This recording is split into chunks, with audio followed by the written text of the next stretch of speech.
Ces deux chevaux argentins se cherchent, jouent, sautent, en musique. Ils font partie des 38 acteurs de la pièce du théâtre équestre Zingaro.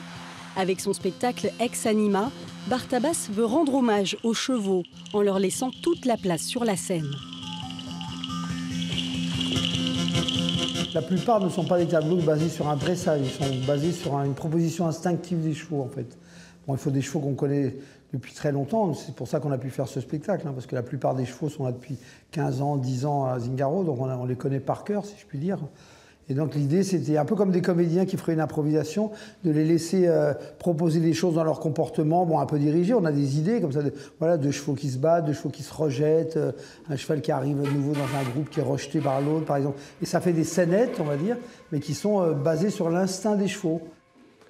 La musique fait aussi partie intégrante du spectacle. 4 solistes nous emmènent dans un monde imaginaire qui évoque une et même culture, celle de l'homme. Pour magnifier cette troupe d'équidés, les hommes se sont mis justement en retrait. En robe et bonnet sombre, ils se sont effacés dans l'ombre.